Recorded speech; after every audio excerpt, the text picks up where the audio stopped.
Eu ouvi falar muito bem desse livro. Eu abri aqui e li uma parte que foi sublinhada, muito interessante, que fala assim: pensam que se não olharem para o lixo de relação afetiva, o lixo de trabalho, o lixo de vida que preservam a qualquer preço, será como se o lixo não existisse. Mas o lixo se faz presente. Cheira mal, traz desconforto, traz doenças. Eu achei muito forte e a gente vive uma vida que não vale a pena. Muitas vezes, né? E a gente, em vez de encarar os problemas, as dificuldades, a gente passa pano ou a gente foge, né? A gente arranja fugas, vícios, alguma coisa para consumir, em vez de resolver a vida, em vez de resolver as dificuldades, resolver os problemas. A gente se acomoda em relacionamentos medíocres, dolorosos, muitas vezes. Relacionamentos tóxicos, relacionamentos ofensivos. Pelo quê? A gente finge que os problemas não estão ali. A gente ignora eles. Mas continua ali, cheirando mal, trazendo dor, trazendo desconforto, sofrimento. A gente finge que não tem problema no trabalho, mas a gente sofre as consequências dos problemas no trabalho, das interações sociais. A vida tá uma porcaria às vezes, mas em vez da gente focar no problema, entender o problema e buscar uma solução, uma abordagem que possa mudar a vida, a própria experiência que o indivíduo está vivendo, esse indivíduo se afunda em vícios, em consumo de futilidades e artifícios midiáticos, na maioria das vezes, como fuga da realidade. Fuga da realidade.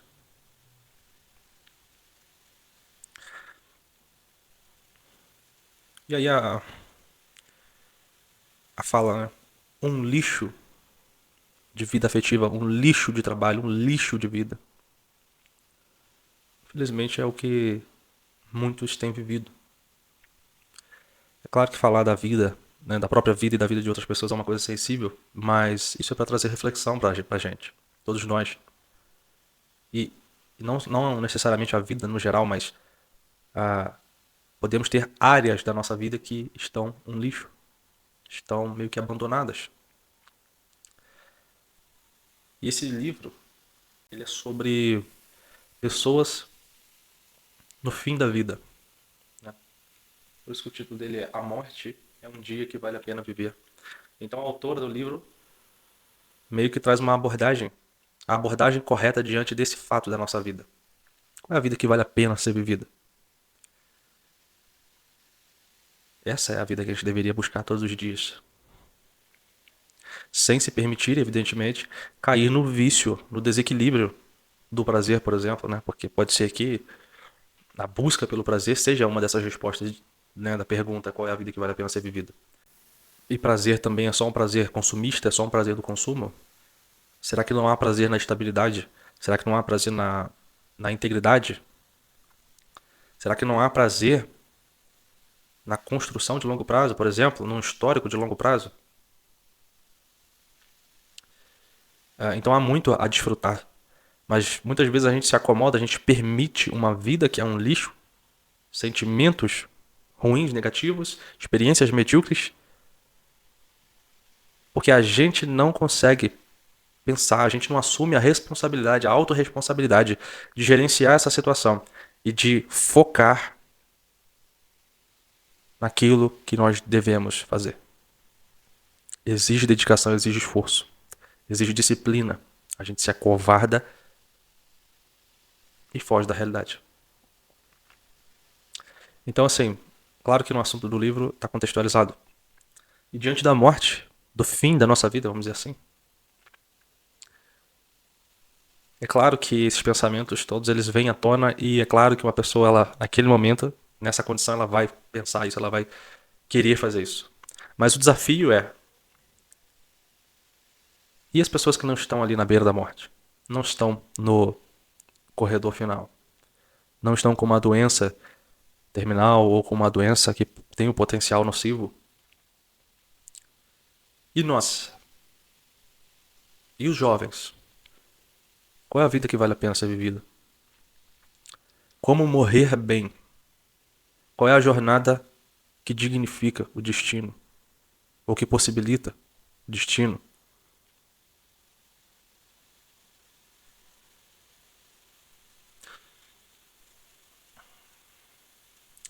Eu, eu já cheguei a esse tipo de conclusão.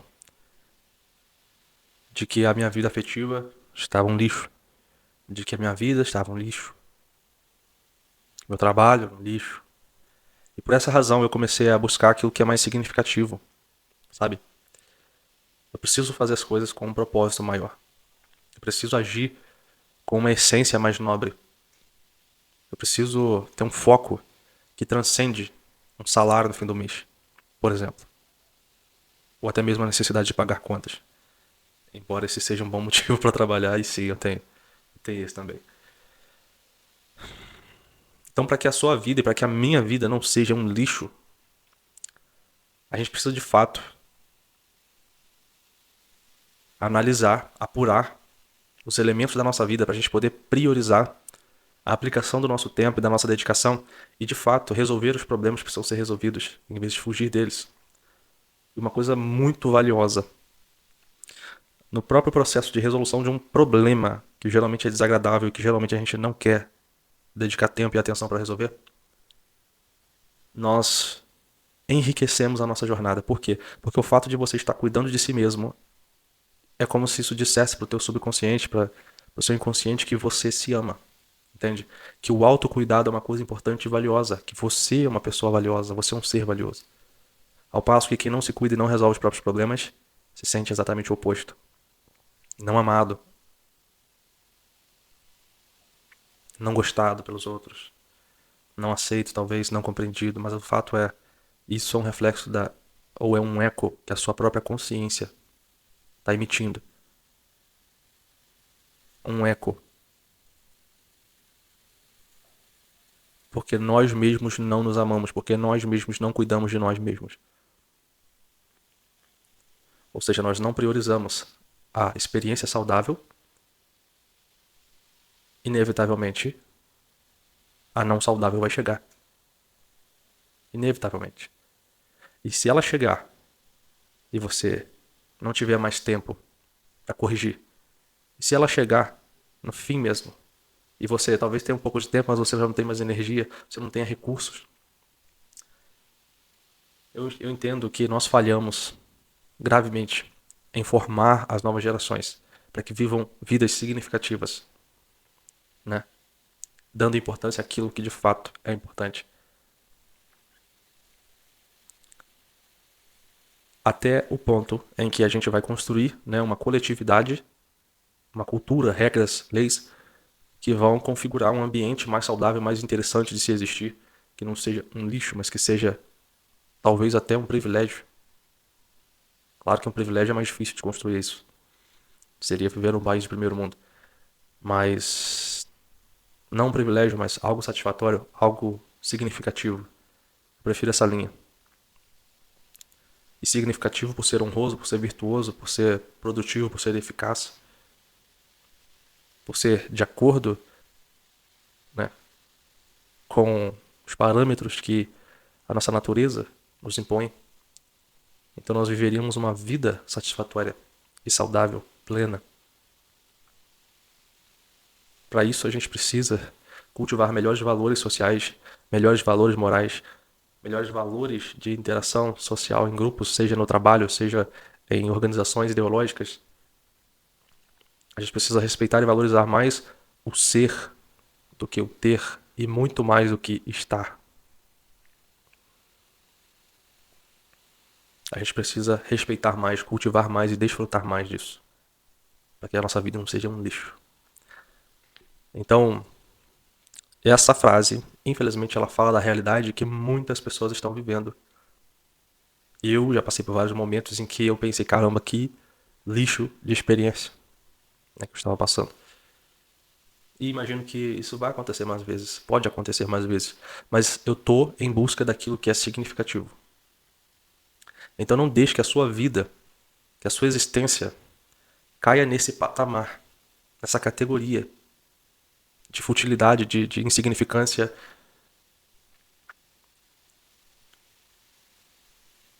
de sofrimento. Não deixe você o responsável por si. Você deve ser o gestor da tua mente, o gestor do seu comportamento. É você que deve fazer as suas escolhas lúcidas. Faça elas. Posicione-se de maneira que você cultive e desfrute do máximo de boas experiências possível. Para quê? Para que você morra bem. A morte é um dia que vale a pena viver. Hoje, aliás, há alguns anos já eu sou uma pessoa que eu penso, cara, eu certamente quero morrer.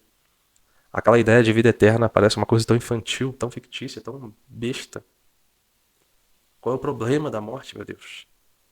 Claro que existe uma dificuldade do desapego daquilo que é bom, né, daquilo que a gente ama ou daqueles que a gente ama, mas só morre aquilo que está vivo, entende? Só morre o que está vivo. Negar uma coisa não seria negar a outra? Será que negar essa parte da vida não seria negar o significado real da vida? Já que a gente quer ignorar um lado da. A gente quer ignorar uma parte fundamental, né, um componente fundamental. Será que a gente entendeu o que é a vida? E esse é o problema, porque se você precisa ignorar uma parte fundamental de algo, eu só consigo concluir que você não entendeu o real, o verdadeiro significado desse algo. Nós temos ideias ilusórias, alienadas, rasas, enviesadas. Mas se a gente quer viver uma vida significativa, realizadora, satisfatória, é necessário que a gente não feche os nossos olhos para as dificuldades existenciais, como a morte, por exemplo. A vida é bela, assim como este momento que tem beleza, tem dificuldades emocionais, afetivas, tem, sociais, tem, às vezes financeiras, tem, mas só morre o que está vivo. E assim como se nós estivéssemos no corredor da morte ou nos últimos dias da nossa vida com algum problema terminal ou algum problema que tem um potencial nocivo, e aí a gente ia querer viver bem, e aí a gente ia querer não estar naquela situação para poder aproveitar a vida, né, ou se realizar, ou buscar aquilo que é significativo. Quando eu digo aproveitar a vida, não estou falando de tolices, vãs, vazias. Que a gente, então, faça isso agora. Por que que eu vou esperar chegar naquele momento, naquela época, naquela situação desfavorável para sentir isso, para pensar isso? Eu já sei que um dia eu vou estar lá. Logo, eu já quero agora. Eu já quero agora ir na direção dessa vida. Eu quero trilhar uma jornada nesse sentido, nesses parâmetros. Então, é muito sábio a gente saber que os nossos dias vão chegar ao fim. Que os dias das pessoas com quem nós nos importamos vão chegar ao fim. E aí, abraçar um pouco mais, talvez olhar mais no olho, visitar um pouco mais. Hoje eu tive a oportunidade de ir na casa de uma tia, que foi onde esse livro me foi apresentado, e é por isso que eu estou falando isso com vocês. Inclusive, eu comentei com ela sobre um projeto novo na minha vida, que é isso daqui. Compartilhar vivências, compartilhar ideias. Que a gente, então, faça aquilo que é mais significativo. Que a gente ponha em prática os nossos sonhos. Comece a realização dos nossos sonhos para que um dia a gente chegue lá, antes que chegue o final da nossa vida. E então a gente possa viver o dia da morte, porque vale a pena viver esse dia. Ou seja, vai ser a conclusão de uma vida satisfatória. Vai ser a troca, né, o passar dos bastões para as próximas gerações. Vai ser a satisfação, né, e o desfrute de, né, da ideia valeu a pena, da ideia eu tentei e eu consegui algumas coisas e outras não, talvez. Vai ser o desfrute de algumas realizações e sonhos.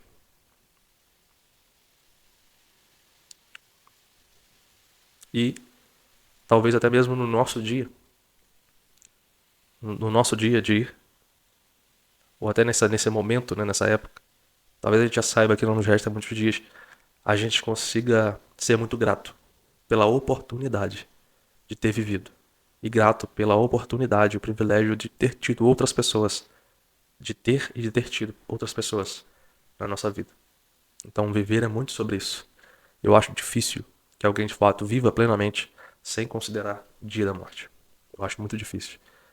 E por experiência própria, cara, quando a gente reflete sobre isso e quando a gente pensa na finitude daquilo que nós amamos, daqueles que nós amamos, isso ajuda a gente a tirar os olhos das futilidades, das superficialidades e focar na substância, focar naquilo que importa.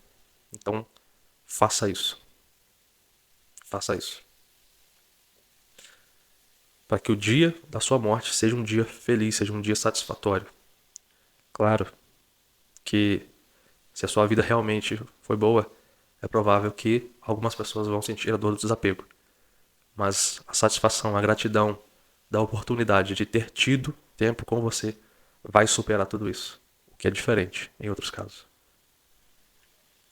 É isso, tá feito meu relato. Eu não li esse livro, mas eu vou ler esse livro. Parece muito interessante. Que a nossa vida seja preciosa. E se não estiver sendo, que a gente comece a olhar para aquilo que é precioso, que é aquilo que tem valor, aquilo que realmente importa. É isso, um abraço, até o próximo vídeo. Enfim.